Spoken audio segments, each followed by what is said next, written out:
할렐루야, 성도 여러분 반갑습니다. 1월 30일 토요일 말씀 묵상입니다. 오늘 본문은 마태복음 8장 14절로 22절의 말씀입니다. 성경을 함께 같이 읽으십시다. 예수께서 베드로의 집에 들어가사 그의 장모가 열병으로 앓아 누운 것을 보시고 그의 손을 만지시니 열병이 떠나가고 여인이 일어나서 예수께 수종들더라. 저물매 사람들이 귀신 들린 자를 많이 데리고 예수께 오거늘 예수께서 말씀으로 귀신들을 쫓아내시고 병든 자를 다 고치시니 이는 선지자 이사야를 통하여 하신 말씀에 우리의 연약한 것을 친히 담당하시고 병을 짊어지셨다 함을 이루려 하심이더라. 예수께서 무리가 자기를 애워싸는 것을 보시고 건너편으로 가기를 명하시니라. 한 서기관이 나와 예수께 아뢰되 선생님이여 어디로 가시든지 저는 따르리이다.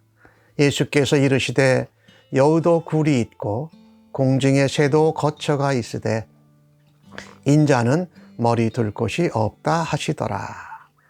제자 중에 또 한 사람이 이르되 주여 내가 먼저 가서 내 아버지를 장사하게 허락하옵소서. 예수께서 이르시되 죽은 자들이 그들의 죽은 자들을 장사하게 하고 너는 나를 따르라 하시니라. 아멘. 예수님께서 나병 환자를 만지시고 고쳐주셨습니다. 또 로마 백부장의 하인 중풍병을 말씀만으로 고쳐주셨습니다. 오늘 예수님께서 베드로의 장모가 열병으로 앓아 누운 것을 보셨다라고 말씀합니다. 그래서 우리 주님은 우리의 아픔, 우리의 문제, 우리의 여러 가지 해결을 받아야 될 것들을 보시는 주님이십니다. 오늘 15절에 열병 걸린 그 베드로의 장모를 예수님이 만지십니다. 그리고 열병이 떠나갔다라고 기록을 합니다. 우리 주님은 우리의 아픔과 우리의 문제와 우리가 해결받아야 될 것을 보고 만져주시고 고쳐주시는 분인 줄로 믿습니다. 그래서 우리가 힘들고 어려울 때 주님이 보고 계시지. 주님이 만져주시지. 성령님이 나에게 만져주시지. 은혜로 덮어주시지. 하나님의 날개로 나를 넓은 가슴으로 안아주시지. 이게 우리가 받는 은혜이기를 바라는 것입니다. 오늘 그 베드로의 장모를 열병 가운데서 고쳐주셨습니다. 15절 끝부분에 뭐라 그러니까 예수께 수종들더라.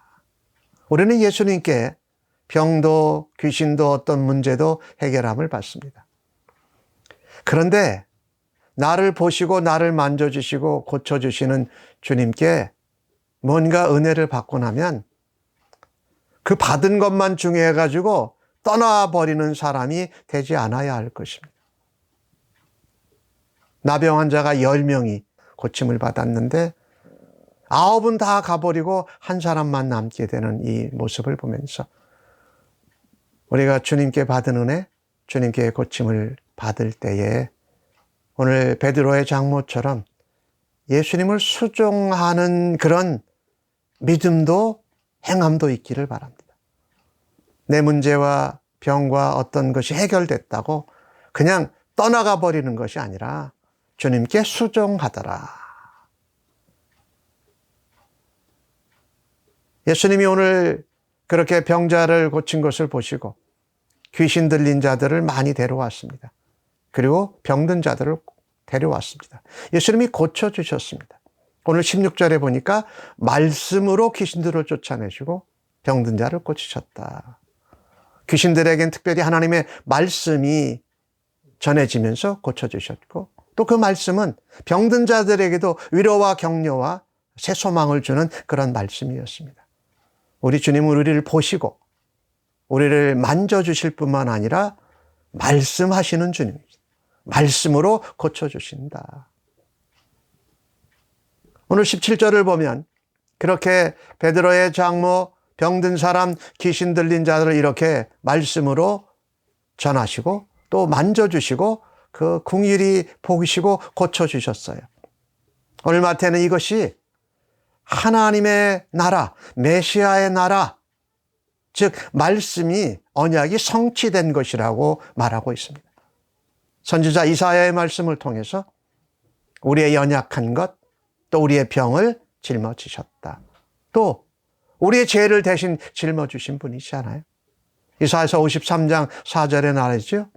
우리는 우리의 질고를 지고 우리의 슬픔을 당하였거늘 우리는 생각하기를 그분이 징벌을 받았고 하나님께 고난을 당한다. 맞고 고난을 당한다. 우리 때문에 그러신 건데, 우리가 오늘 본문에서 주님을 보게 되면 우리를 불쌍히 보시는 주님, 우리를 만져주시는 주님, 어제 로마 백부장에게 말씀으로 그 하인의 중풍병을 고쳐주셨던 주님, 그분은 말씀대로 이루시고 성취하시는 우리의 주님인 줄로 믿습니다. 그 주님을 오늘도 바라다 보시고 그분과 함께 동행하며 살아가야 할 것입니다. 많은 사람들이 모였습니다. 오늘 18절에 보니까 예수님이 무리가 자기를 에워싸는 것을 보시고 건너편으로 가라고 명하십니다. 이 많은 사람들이 예수님에게 모여들었습니다. 예수님은 인기가 대단했던 거죠. 그 무리와 대중들에게 휩싸이지 않으셨습니다. 인기에 편승하지 않으셨습니다. 오히려 건너편으로 가자고 명하십니다. 예수님은 이때부터 제자들을 세우시는 모습을 우리가 볼 수 있습니다. 그러니까 우리는 예수님의 이 목양, 이 성도들을 대하는 모습을 보면 인기가 좋을 때 인기에 편승하지 않으셨다. 무리와 대중들을 만나셨지만 무리와 대중들에게 갇히지 않고 오히려 시간을 따로 내셔서 제자들을 양육하고 세우는 일을 하셨다라는 겁니다. 그때 한 서기관이 나옵니다. 예수 선생님, 어디로 가든지 저는 따르겠습니다. 이 서기관이 따르겠다고 한 이유가 무엇이었을까요? 예수님이 귀신을 말씀으로 쫓아내시고 또 병자들을 고치면서 말씀으로 위로하십니다. 많은 무리들이 모여들었습니다. 아, 저 예수님을 따라야 되겠구나 하는 이유가 그것이었을 거예요. 예수님은 그 서기관의 마음을 아셨습니다. 오늘 20절에 말씀하지요. 여우도 굴이 있고 공중의 새도 거처가 있는데 인자는 나 예수는 머리 둘 곳이 없다라고 말씀하십니다. 한마디로 그 서기관에게 이런데도 나를 따르겠느냐라고 물어보신 거지요. 예수님의 제자로 예수님과 동행하면서 예수님의 사역을 돕고 따르는 길은 사실은 고난의 길이에요. 희생의 길입니다. 병든 자를, 귀신 들린 자를 돌봐 주어야 하는 그런 사역이에요. 헌신의 삶이지요. 그래도 따르겠느냐. 공일이 보는 눈길이 있어야 할 것이고 나병 환자나 중풍 환자나 이런 귀신 들린 자를 만져야 되는 일도 해야 할 수도 있고 그러면서 하나님의 말씀을 전하고 복음을 전하고 또 하나님의 말씀과 언약이 성취되는 일을 위해서 사역하는 것, 그 일로 예수님을 따르는 길은 많은 사람들에게 칭찬과 우러러봄을 받고 그런 인기, 영광의 자리가 아니라는 겁니다. 물론 그 영광이 하나님 나라에서 받을 영광이 있지요. 그러나 우리가 이 땅에서 더 먼저 겪어야 할 것은 거처도 없고 희생과 고난과 섬김의 길이 바로 예수님을 따르는 길이었다라는 것입니다. 그 중에 또 한 사람 제자가 말하지요. 아버지가 돌아가셨는데 가서 장사하고 나서, 먼저 가서 장사하고 나서 허락해 주십시오. 예수님이 말씀하십니다. 죽은 자들에게 죽은 자들을 장사하게 하고 너는 나를 따르라라고 말한 거죠. 이 무엇을 말씀하고 있는 것입니까? 나를 따르는 길은 죽은 자들을 돌보는 것이 아니라 죽은 자들을 살리는 일을 하는 것이다 라고 말씀하신 거죠.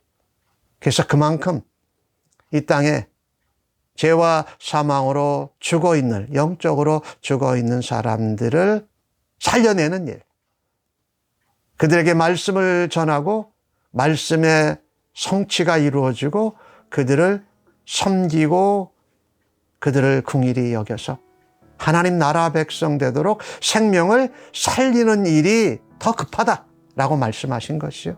그게 급하다.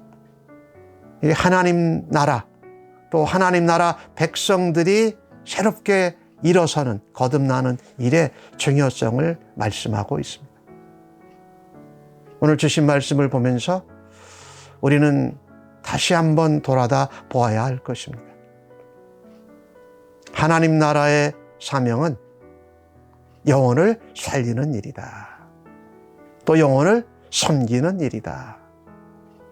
그 가운데 고난과 희생을 통해서 화평케 하고 화목하게 하는 일을 감당하는 것이다. 우리가 주님께 받은 은혜가 있습니다. 오늘 베드로의 장모처럼 주님께 고침을 받고 영혼이 거듭난 사람들은 주님을 수종하고 주님과 함께 하나님 나라를 위해서 고난도 어려움도 감당해 내는 성도들이 되십시다. 그리고 하나님 나라의 백성들이 세워지는 것을 사모하는 주의 백성들로 살아가시기를 바랍니다. 아멘. 주님, 많은 사람들에게 우러름을 받고 둘러싸여서 인기와 영광을 누리는 것을 생각했던 저희들의 자신을 주 앞에 내려놓습니다. 고난의 길, 또 섬김의 길, 또 말씀을 전하고 증거하는 그 길이, 그래서 영혼을 살리는 일이 예수님의 길을 따라가는 길인 것을 다시 한번 확인합니다. 오늘도 살리는 일을, 생명을 건지는 일을 주님과 함께 감당하는 저희들 되도록 주님 붙잡아 주시고 사용하여 주시니 감사합니다. 예수님의 이름으로 기도합니다. 아멘.